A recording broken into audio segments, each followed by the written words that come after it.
Ya, assalamualaikum anak-anak. Hari ini kita belajar tentang jurnal penyesuaian perusahaan dagang. Nah, minggu lalu kita sudah belajar tentang jurnal khusus. Kalian sudah paham? Jika kalian memang belum paham, nanti bisa dicek di YouTube sebelumnya.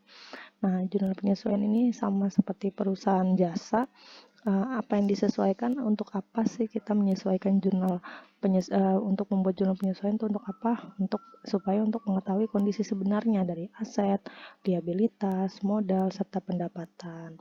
Nah, di mana penyesuaian ini tidak jauh beda dengan penyesuaian perusahaan jasa. Namun ada beberapa akun yang tidak kalian temui pada jurnal penyesuaian sebelumnya di perusahaan jasa. Di sini ada akun persediaan barang dagang. Nah, di sini ada dua metode untuk menyesuaikan perusahaan dagang. Yang pertama dapat ikhtisar laba rugi. Contohnya ada ikhtisar laba rugi yang di debit dan di kredit persediaan barang dagang awal untuk menyesuaikan barang dagang awal. Ini rupiahnya. Nah, kemudian untuk menyesuaikan persediaan barang dagang akhir, persediaan barang dagangnya di debit, ikhtisar laba ruginya di kredit. Nah, ini sama seperti penyesuaian sebelumnya ya, yang di perusahaan jasa. Nah, pendekatan yang kedua menggunakan pendekatan harga pokok penjualan atau HPP. Nah, apa aja yang disesuaikan? Ada 6 akun ini. Nah, ini saldo normalnya. Persediaan barang dagang awal di debit, pembelian di debit, beban angkut pembelian di debit, retur pembelian dan pengurangan harga di kredit, potongan pembelian kredit, persediaan barang dagang akhir di debit, sama seperti yang awal. Nah, di sini pada pendekatan HPP, saya sebutnya pendekatan HPP aja ya. Nah, di sini untuk menyesuaikan persediaan barang dagang awal, HPP-nya di debit, persediaannya di kredit. Nah, ini seperti rumusnya ya, kalau matematika. Untuk menyesuaikan juga pakai rumus ini jika memang penyesuaiannya menggunakan HPP. Nah, untuk menyesuaikan pembelian, HPP di debit, di kredit pembelian, akun pembelian. Nah, untuk menyesuaikan beban angkut pembelian, HPP-nya di debit, beban angkutnya di kredit. Nah, untuk menyesuaikan retur pembelian di debit, HPP-nya di kredit. Ini rupiahnya. Potongan pembelian di debit, HPP-nya di kredit. Ingat, harus menjorok ya kalau yang kredit. Nah, yang terakhir persediaan barang dagang akhir. Untuk menyesuaikannya, persediaan barang dagang akhir yang di debit, HPP-nya di kredit. Nah, untuk lebih mudahnya, untuk metode debit dan metode HPP dengan ikhtisar laba rugi, untuk kalian lebih mudah memahami, saya berikan contoh. Di sini ada neraca saldo dari PD Terang. Data penyesuaiannya sebagai berikut. Nah, pada data penyesuaian tanggal 31 Desember ini ada 5 soal. Nah, kalian diminta untuk membuat jurnal penyesuaian menggunakan ikhtisar laba rugi dan HPP. Nah, bisa dilihat untuk menggunakan ikhtisar laba rugi, kalian pilih semuanya. Itu ya. Di sini ada contohnya. Jika menggunakan pendekatan ikhtisar laba rugi, saya berikan contohnya ini. Ini merupakan jurnal penyesuaian dari pendekatan persediaan barang dagang dari tabel di atas. Nah, kita lihat di tanggal 1 persediaan barang dagang di data penyesuaian sebesar 10 juta. Nah, kita harus menyesuaikan. Persediaan ini merupakan persediaan barang dagang akhir. Kalau persediaan barang dagang awal ada di tabel. Di akhir berarti kita menyesuaikan persediaan barang dagang akhir. Kita lihat di sini. Barang akhir berarti di debit dan di kredit ikhtisar laba rugi. Kita masukkan di sini. Persediaan barang dagang dengan ikhtisar. Gitu. Kita masukin dulu persediaan barang dagang awalnya dulu, disesuaikan 12 juta. Kita ambil dari tabel persediaan barang dagang di debit. Nah, tadi kan kita menyesuaikan persediaan barang dagang awal. Kita ambil nih rumusnya. Persediaan dagang awal tuh rumusnya apa sih? Ikhtisar laba rugi di debit, persediaan barang dagang awal di kredit. Nah, kalau akhir menyesuaikannya seperti itu sesuai rumus. Kita ambil nih persediaan dagangnya, disesuaikan. Nah, di sini ikhtisar laba rugi di debit 12 juta, persediaan barang dagang di kredit. Nah, kemudian kita menyesuaikan persediaan dagang akhir. Nah, persediaan dagang akhir itu rumusnya persediaan dagang di debit, ikhtisar laba rugi di kredit. Masukin 10 juta. Jadi kita masukinnya di awal dulu baru akhir ya. Meskipun di soal ini cuma satu, tapi kita harus menyesuaikan keduanya. Nah, nomor kedua, asuransi dibayar bulan November untuk 6 bulan. Nah, kita lihat asuransi di sini. Nah, di sini ada asuransi tidak. Ya, kalau ada asuransi ini kan 1.500.000 kita ambil. Ini kan nggak ada angkanya di soal. Kita ngambilnya dari sini. Asuransinya 1.200.000 ya. Nah, dia bayar bulan November 2016 untuk 6 bulan. Nah, di sini asuransi dibayar di muka nih keterangannya ya. Jika dibayar 1 November berarti sampai dengan kita nyesuainya sampai akhir Desember. Berarti karena dia baru bayar November, dihitung sampai Desember, berarti baru kepake 2 bulan, November dengan Desember. Berjalan 2 bulan, maka di soalnya kan untuk 6 bulan. Berarti dia baru bayar 2 bulan, baru kepake 2 bulan, berarti 2/6 kali 1.200.000. 1.200.000 dari mana? Dari tabel yang ini. Ya, 1.200.000. Gitu ya. Dikali sama dengan 400. Nah, nama akunnya di sini beban asuransi dengan asuransi dibayar di muka sebesar 400.000. Nah, kemudian nomor 3, perlengkapan toko habis terpakai 1 juta. Nah, kalau misalkan kalimatnya di sini telah habis terpakai, berarti kan dia sudah menjadi beban. Artinya di sini nggak pakai dikurang lagi. Biasanya kan dikurang nih. Nah, tapi sekarang langsung masukin aja 1 jutanya gitu. Jadi beban perlengkapan toko di debit, ini di kredit. Kalau misalnya soalnya perlengkapan toko habis pakai, tapi kalau perlengkapan toko tersisa, berarti itu nanti dikurang perlengkapan toko yang di sini 16 dikurang 1 juta jika soalnya perlengkapan toko yang masih ada gitu ya kan. Tapi karena di sini soalnya perlengkapan toko habis terpakai, jadi kita yang dihitung hanya 1 jutanya aja.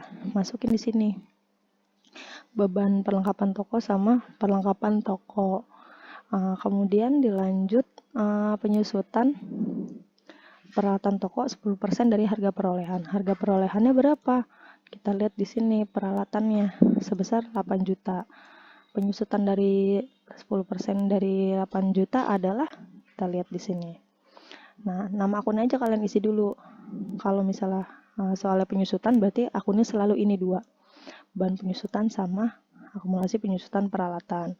Kalau menyusutkan gedung, berarti beban penyusutan gedung sama akumulasi penyusutan gedung. Kayak gitu. Ini sebesar 800. 800 dari mana? Dari 10% kali 8 juta. 8 juta tuh dari mana? Dari tabel. Nih, dari tabel peralatan toko. Seperti itu. Kalau misalkan yang disusutkan peralatan, berarti cari di sini peralatan. Kalau misalkan yang disusutkan gedung, berarti dicari di tabel yang gedungnya aja. Seperti itu. Kemudian gaji karyawan belum terbayar 1.200.000, berarti kan dia belum bayar, artinya beban gaji sama utang gaji 1.200.000. 1.200.000 dapat dari soal kayak gitu. Jadi kalau misalkan pendekatan persediaan barang dagang, tabelnya seperti ini. Kemudian ini tanggalnya pasti selalu tanggal 31. Nah, di debit sama di kredit di jumlah, harus balance. Kalau nggak balance berarti ada pencatatan, salah pencatatan.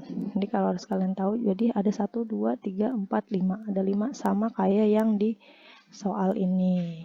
Gitu ya, harus sama kayak yang di soal kalau menggunakan metode pendekatan persediaan barang dagang. Meskipun di rumus adanya cuma 2 di sini, tapi kita menyesuaikan seluruh yang ada di tabel, yang ada di soal. Nah, seperti itu, sesuai sama ini. Kalau yang di soal pasti persediaan barang dagang akhir, tapi kalau yang di tabel ada persediaan barang dagang awal. Jadi kalian gak usah bingung kalau misal disuruh menyesuaikan, Bu, persediaan barang dagang awalnya kan gak ada. Nah, ada, tapi di tabel. Yang di soal adalah persediaan barang dagang akhir. Tapi kalau misalnya asuransi, kita menghitungnya sama seperti perusahaan jasa ya. Sama aja penyesuaiannya. Cuma bedanya ada persediaan barang dagang aja. Nah, sudah sampai sini. Ini penjelasannya yang tadi kalau kalian masih bingung. Nah, kemudian ada pendekatan harga pokok penjualan. Penyesuaiannya seperti ini. Nah, harga pokok HPP atau harga pokok penjualan yang disesuaikan adalah yang ini A sampai F. Ada yang disesuaikan. Disesuaikannya ada harga pokok penjualan, ada harga pokok persediaan barang dagang awal, ada pembelian, ada beban angkut, ada retur. Nah, kalian tinggal ambil 1, 2, 3, 4, 5, 6 ini, kemudian kalian masukin. Ambil angkanya dari mana? Ambil angka dari tabel di neraca saldo. Misalnya kalian mau menyesuaikan persediaan barang dagang. Kalian gak usah ngeliat ini lagi, tapi ngeliatnya langsung ini dan persediaan barang dagang awal dan cari angka persediaan barang dagang akhir. Kemudian kalian sesuaikan, masukkan di sini. Persediaan barang dagang awalnya 12 juta kan tadi HPP sama yang dikredit persediaan barang dagang awal. Berarti kalian masukin nih di sini di pendekatan HPP. Harga pokok penjualan ini persediaan barang dagang, pembelian sama bahan angkut. Masukin di sini 12 juta, 9 juta sama 300. Seperti itu. Nanti ini 21.300 hasilnya dari jumlah dari yang dikredit ini pindahkan ke sini. Seperti itu. Nah, kemudian ini kan total yang di rumus nih. Sebenarnya kalian bisa aja bikin satu-satu kayak gini. Per dua akun. Ya kan? Tapi saya jadiin satu. Saya cari yang kreditnya, saya kumpulin dulu. Yang kredit itu ada persediaan barang awal, pembelian, sama beban angkut. Nah, itu saya jadiin satu. Ya. Saya jadiin satu begini. Persediaan, pembelian, beban angkut. Saya pindahin dulu ke sini semua, jadiin kredit. Kalau mau dua-dua juga boleh. Kalau mau dua-dua nanti kan agak lebih panjang ya jurnal penyesuaiannya. Nih, ini saya pindahin deh. Saya copy rumusnya ya. Saya copy rumusnya biar kalian mudah memahami. Saya copy nih biar kalian gak bingung. Saya copy rumusnya, saya pindahin ke bawah ya. Yang harus disesuaikan dalam harga pokok. Metode harga pokok penjualan adalah 6 akun ini. Ya. Ada 6 akun ini. Ada persediaan barang dagang. Ini saya kumpulin nih. Persediaan awal kan ada di kredit. Saya taruh di sini kredit. Harga pokoknya di satu aja, cukup satu. Kalau kalian mau bikin satu-satu ya boleh. Tapi ini saya bikinnya langsung pembelian di kredit, saya tulis di sini kredit. Terus yang di kredit saya ambil tuh, saya pindahin ke sini semua. Nah, kan ini udah disesuaikan. Nah, kalau sudah, berarti kan udah pindah semua di kredit. Harga pokoknya di sini jadi satu. Kalau mau misah-misah kan berarti nanti gampang nih kalau mau dipisah-pisah. Jurnal penyesuaiannya kayak gini. Saya bikin HPP persediaan awal, bisa. Kalian kalau mau dipisah-pisah kayak gini boleh. Pembelian boleh. HPP sama beban angkut. Pembelian kalian boleh mau dibikin kayak gini satu-satu boleh banget. Ini kalau nggak pakai tabel ya. Kalau nggak pakai tabel kan kayak gini. Kalau mau dimasukin tabel kan nanti kalian tulisnya bakal begini. Kalian boleh bikin satu-satu kayak gini. Misah-misah ya kan. Tapi saya mau bikin kayak gini aja. Harga pokoknya satu aja. Namanya saya hapus deh gini. Set disatuin. Ini kalau disatuin kayak yang di atas. Gitu. Kalian bebas mau pilih yang mana. Mau yang per 2-2 transaksi, per 2-2 penyesuaian boleh. Mau jadi satu seperti ini juga boleh. Mau jadi satu kayak gini boleh. Mau kayak yang seperti ini boleh gitu. Mau yang kayak gini boleh, mau yang kayak gini boleh. Di dalam tabel gitu ya. Nah, kemudian retur sama nih. Retur kalian mau boleh yang misah-misah kayak gini boleh, HPP-nya sendiri, persediaan barang dagang sendiri. Nah, kalau mau disatuin juga boleh, returnya di debit, retur potongan sama persediaan barang dagang akhirnya di debit boleh, harga pokoknya di kredit sendiri boleh. Mau dipisah-pisah juga boleh kayak gini, sendiri-sendiri kayak gini boleh nanti gitu. Nih, retur pembelian barang dagang ada di ini. Boleh kalian misahin. Nah, terus 4 akun ini diambil dari mana? Dari sini nih. Kalian copy aja. Yang ini nih, kalian copy aja. Pindahin ke sini. Ke sini gitu ya. Kalian menghitungnya sama. Cuma tambahannya akun ini aja. Gitu. Cuma tambahan akun ini bedanya harga pendekatan HPP sama penyesuaian itisar laba rugi, bedanya di yang transaksi yang ini aja nih, yang satu.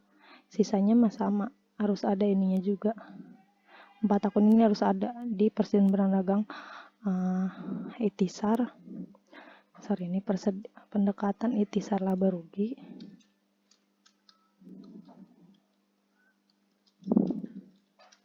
Sama aja, cuma bedanya di sini karena lihat di rumus ya, karena ada rumusnya ya, karena sama bedanya di sininya gitu. Nah, ini dilihat dari mana? Dilihat dari rumus yang tadi gitu. Bisa ya. Nanti jumlahnya juga harus sama. Pokoknya ngikutin aja. Kalau kalian ngikutin dari awal videonya, kalian pasti bisa. Kalau kurang paham, diulang lagi aja videonya gitu ya. Oke, sekian hari ini. Assalamualaikum warahmatullahi wabarakatuh.